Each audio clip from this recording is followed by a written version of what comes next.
Hi, it's Xavier at Expressions Grace Bonsai, and it's Mugo Day. As you all know, back in autumn, I think it was August sometime, I did a repot of these nursery purchased Mugo pines, and there's a video about it. And I said at the time that there's always a lot of confusion about Mugo pine, and I've certainly done repots in spring, and I lost two different Mugos that way. I don't think it was just that in its own right. There's a number of factors that you have to take into account in Mugo. But when I did this, I said I wanted to try the way that Harry Harrington says on Bonsai for Me.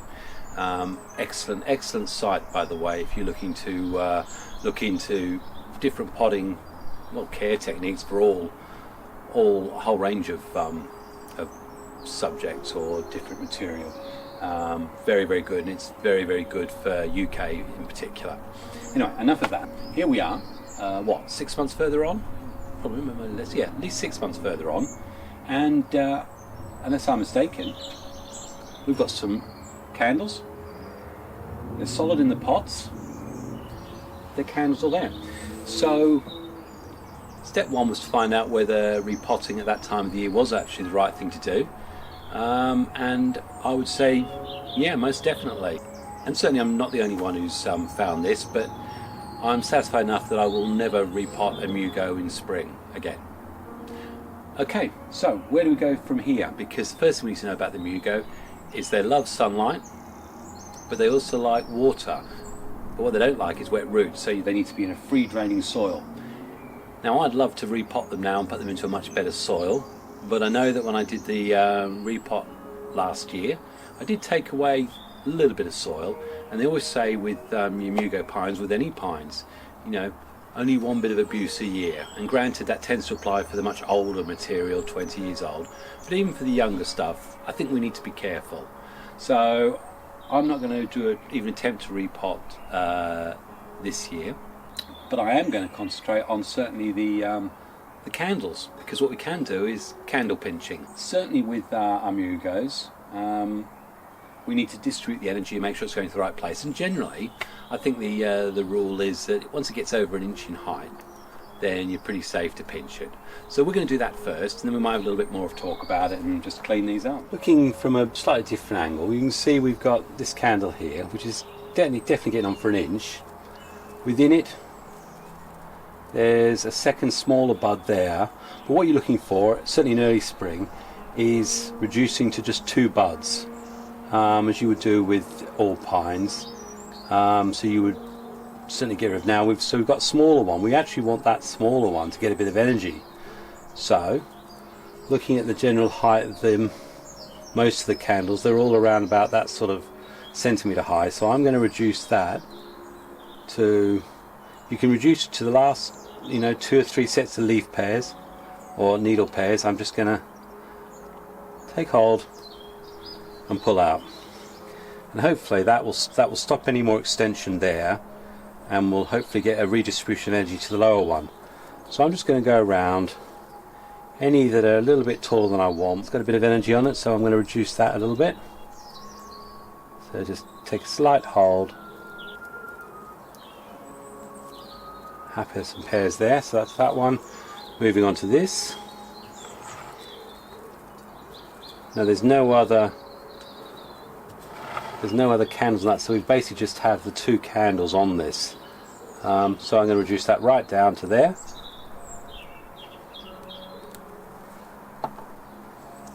Again, reduce this one. Now the key thing here, with all, as you would apply with all pines, is that you want to be at a stage when the needles haven't actually started to open and spread, so the sheaths are still closed. Here we have an interesting setup here on this one. It's almost a double head on that. Not sure what that's doing. That's a lot harder, but behind it we've got a small bud there. I want that to grow, because that's where the future of this is. There's no other buds on that branch, but we can deal with that later in the year. So I'm just going to pinch that off. Look inside here. There is a little back bud in there. Okay, And so we're just going to work our way around, looking in there.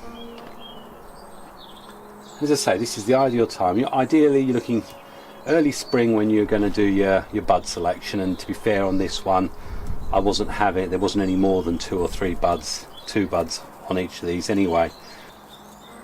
Got a little there, little, that's fine. That still hasn't developed. Small ones there.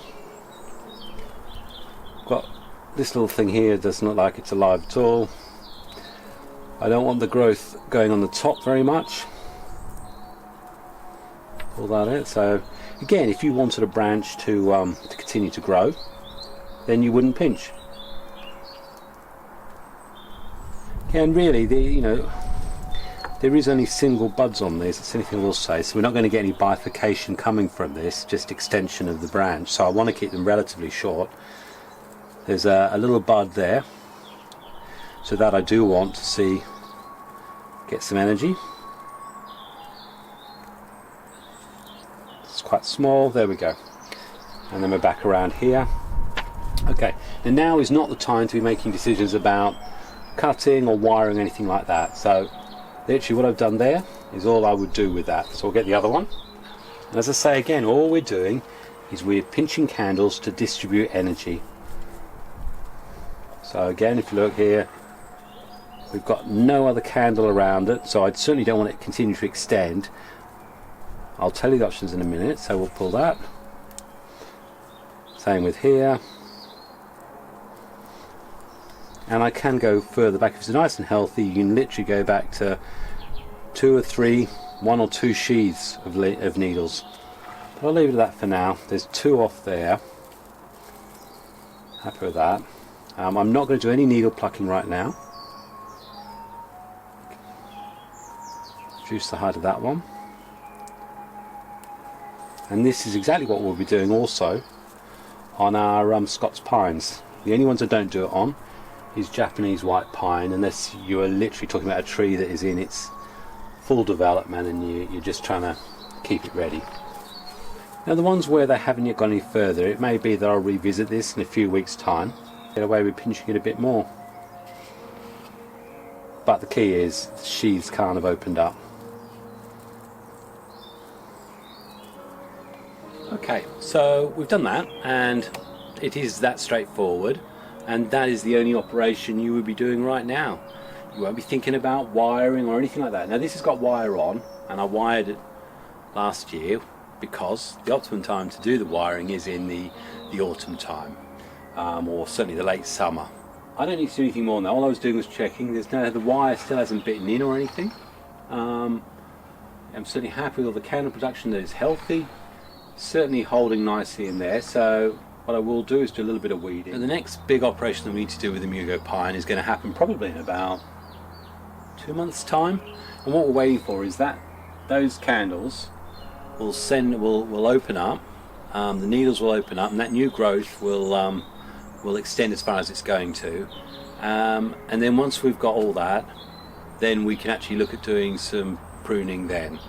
Because what we want to try and do then is promote back budding, and unlike the black pine where everywhere you pull a needle that's where you're hopeful to get the new bud, with the Mugo Pine it's the needles that you leave on the, and I'll talk about the needles we leave, we're talking about the old ones from last year. So you look further back down, all these older green needles, later in the year I'll start removing them from undersides, places where I don't want any back budding.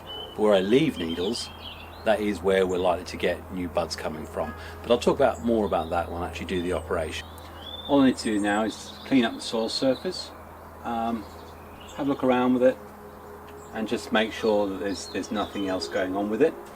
Now the soil that's still in is still, at least 70% of this is the nursery mix that it was put in as a nursery plant.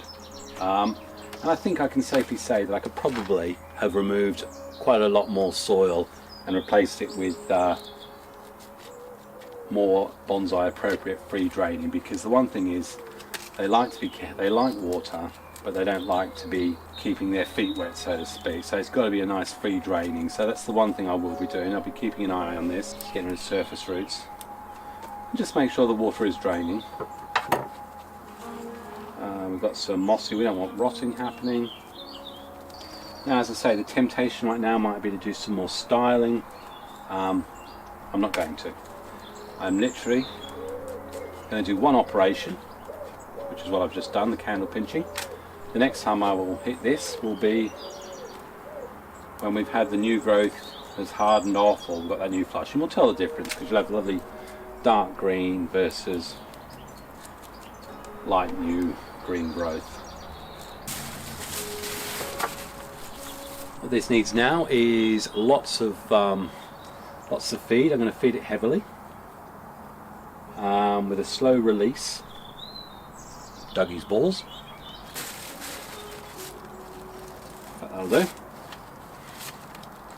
that's the first one. What have I found in here? An ant colony. That's the last thing we want. Now, I don't think the ants actually destroy or cause any particular problem. I don't think they don't eat roots or anything, but no, I don't think it's desirable necessarily. So that would be one of the reasons why, if it remains healthy, I'll do certainly a little bit more work on the repot idea later. Now, clearly, putting ant poison down or anything isn't a great idea. Again, got some surface roots here. That's the other thing, you don't want these holes being blocked up, because that's going to get in the way of the circulation that you want.